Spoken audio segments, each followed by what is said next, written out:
AG ನ್ಯೂಸ್ಗೆ ಸ್ವಾಗತ.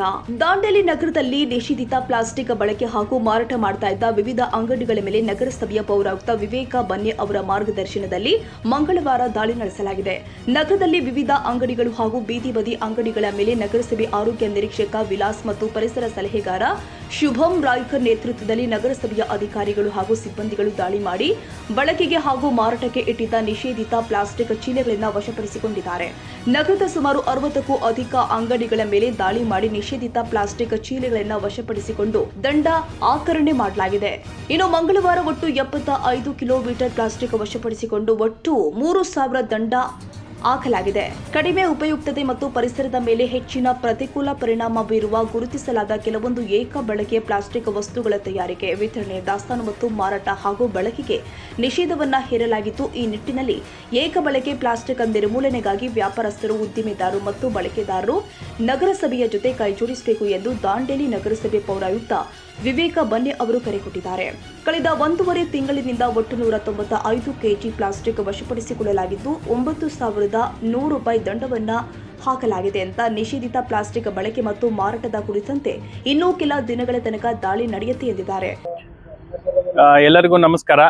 ಇವತ್ತು ದಾಂಡೇಲಿ ನಗರಸಭೆ ವತಿಯಿಂದ ನಮ್ಮ ಆರೋಗ್ಯ ವಿಭಾಗದ ಎಲ್ಲ ನಮ್ಮ ಅಧಿಕಾರಿ ಮಿತ್ರರ ತಂಡದಿಂದ ದಾಂಡೇಲಿ ನಗರದಲ್ಲಿ ಸಿಂಗಲ್ ಯೂಸ್ ಪ್ಲಾಸ್ಟಿಕ್ ಅನ್ನ ಉಪಯೋಗಿಸಿರ್ತಕ್ಕಂಥ ಅಂಗಡಿಕಾರರ ಮೇಲೆ ದಾಳಿಯನ್ನು ನಡೆಸಿ ಸುಮಾರು 75 ಕೆಜಿಯಷ್ಟು ಪ್ಲಾಸ್ಟಿಕ್ ಅನ್ನ ಇವತ್ತು ವಶಪಡಿಸಿಕೊಂಡಿದ್ದಾರೆ. ಹಾಗೂ 3,000 ರೂಪಾಯಿ ಪೆನಾಲ್ಟಿಯನ್ನು ದಂಡವನ್ನು ಕೂಡ ಅವರಿಗೆ ವಿಧಿಸಿದ್ದಾರೆ. ಅದೇ ರೀತಿ ಕಳೆದ 1.5 ತಿಂಗಳಿಂದ ನಾವು ಈ ಒಂದು ಕಾರ್ಯಾಚರಣೆಯನ್ನ ತೀವ್ರವಾಗಿ ಮಾಡ್ತಾ ಇದ್ದೇವೆ. ಈ ಕಾರ್ಯಾಚರಣೆಯಲ್ಲಿ ಸುಮಾರು ಬಾರಿ ನಾವು ದಾಳಿಯನ್ನು ನಡೆಸಿ 9,000ಕ್ಕಿಂತ ಹೆಚ್ಚು ದಂಡವನ್ನು ಈ ಸಿಂಗಲ್ ಯೂಸ್ ಪ್ಲಾಸ್ಟಿಕ್ ಅನ್ನು ಉಪಯೋಗಿಸೋರ ಕಡೆಯಿಂದ ನಾವು ವಸೂಲಿ ಮಾಡಿದ್ದೇವೆ. ಪ್ಲಾಸ್ಟಿಕ್ ಅನ್ನ ಸಿಂಗಲ್ ಯೂಸ್ ಪ್ಲಾಸ್ಟಿಕ್ ಮುಕ್ತ ನಗರವನ್ನಾಗಿ ನಿರ್ಮಿಸಬೇಕಾಗಿರ್ತಕ್ಕಂಥದ್ದು ನಮ್ಮ ಗುರಿಯನ್ನು ಹೊಂದಿದ್ದೇವೆ. ಸಿಂಗಲ್ ಯೂಸ್ ಪ್ಲಾಸ್ಟಿಕ್ ಇಂದ ಪರಿಸರದ ಮೇಲೆ ಅತ್ಯಂತ ಮಾರಕವಾಗಿರ್ತಕ್ಕಂಥ ದುಷ್ಪರಿಣಾಮ ಬೀರ್ತಾ ಇದೆ. ಮಣ್ಣಿನ ಫಲವತ್ತತೆ ಆಗಲಿ ಆಮೇಲೆ ಪ್ರಾಣಿ ಪಕ್ಷಿಗಳ ಒಂದು ಆರೋಗ್ಯದ ಮೇಲೆ ವ್ಯತ್ಯಯವನ್ನು ಉಂಟು ಮಾಡ್ತಕ್ಕಂಥ ಈ ಒಂದು ಸಿಂಗಲ್ ಯೂಸ್ ಪ್ಲಾಸ್ಟಿಕ್ 1000 ವರ್ಷಗಳ ಕಾಲ ಕೊಳೆಯದೇ ಇರತಕ್ಕಂಥ ಒಂದು ಏಕೈಕ ಪದಾರ್ಥ ಈ ಭೂಮಿ ಮೇಲೆ. ಸೊ ಅದಕ್ಕಾಗಿ ನಾವು ಈ ಪ್ಲಾಸ್ಟಿಕ್ ಅನ್ನ ಸರ್ಕಾರದ ನಿರ್ದೇಶನದ ಮೇರೆಗೆ ದಾಂಡೇಲಿ ನಗರದಲ್ಲಿ ಸಂಪೂರ್ಣವಾಗಿ ನಿಷೇಧ ಮಾಡಬೇಕು, ಮತ್ತೆ ಅದರ ಬಳಕೆಯನ್ನು ಸಂಪೂರ್ಣವಾಗಿ ನಿಷೇಧಿಸಬೇಕು ಅಂತಕ್ಕಂಥ ಒಂದು ನಿಟ್ಟಿನಲ್ಲಿ ಈ ಕಾರ್ಯಾಚರಣೆ ನಡೆಸ್ತಾ ಇದ್ದೇವೆ. ಎಲ್ಲ ಅಂಗಡಿಕಾರರು ಮತ್ತೆ ಎಲ್ಲ ಸಾರ್ವಜನಿಕರು ಈ ಒಂದು ಪ್ರಕ್ರಿಯೆಗಳಿಗೆ, ಈ ಒಂದು ವಿಷಯಕ್ಕೆ ನಮಗೆ ಸಹಕರಿಸಿ ದಾಂಡೇಲಿಯಲ್ಲಿ ಸಿಂಗಲ್ ಯೂಸ್ ಪ್ಲಾಸ್ಟಿಕ್ ಅನ್ನ ಸಂಪೂರ್ಣವಾಗಿ ನಿಷೇಧ ಮಾಡಲಿಕ್ಕೆ ನಮಗೆ ಸಹಕರಿಸಬೇಕಂತ ನಾನು ವಿನಂತಿ ಮಾಡ್ಕೊಳ್ತೇನೆ. ಧನ್ಯವಾದಗಳು. ಈ ಸಂದರ್ಭದಲ್ಲಿ ನಗರಸಭೆಯ ಅಧಿಕಾರಿಗಳು, ಸಿಬ್ಬಂದಿಗಳು, ಸಮುದಾಯ ಸಂಘಟಕರು ಮತ್ತು ಪೌರ ಕಾರ್ಮಿಕರು ಉಪಸ್ಥಿತರಿದ್ದರು. Sadiq Mulla, Dandeli AG news.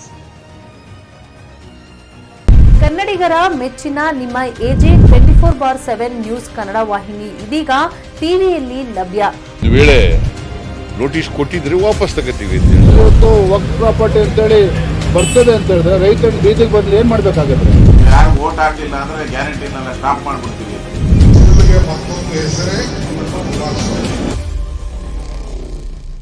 ಕರ್ನಾಟಕ ಮತ್ತು ದೇಶ ವಿದೇಶ 360 ಡಿಗ್ರಿ ಸುದ್ದಿ ಹಾಗೂ ಉತ್ತರ ಕರ್ನಾಟಕ, ಬೆಳಗಾವಿ, ಬಾಗಲಕೋಟೆ, ಧಾರವಾಡ, ಹಾವೇರಿ, ಗದಗ, ಬಿಜಾಪುರ ಜಿಲ್ಲೆಯ ಕ್ಷಣ ಕ್ಷಣದ ವಿವರವನ್ನ ಪಡೆಯುವುದಕ್ಕೆ ಎಜೆ 24/7 ನ್ಯೂಸ್ ಕನ್ನಡ ವಾಹಿನಿಯನ್ನ ಲೈಕ್ ಮಾಡಿ, ವಿಡಿಯೋಗಳನ್ನ ಶೇರ್ ಮಾಡಿ, ಕಮೆಂಟ್ ಮಾಡುವ ಮೂಲಕ ನಮ್ಮ ವಾಹಿನಿಗೆ ಸಹಕಾರ ನೀಡಿ ಮತ್ತು ಚಾನೆಲ್ ಅನ್ನ ಸಬ್ಸ್ಕ್ರೈಬ್ ಮಾಡಿ.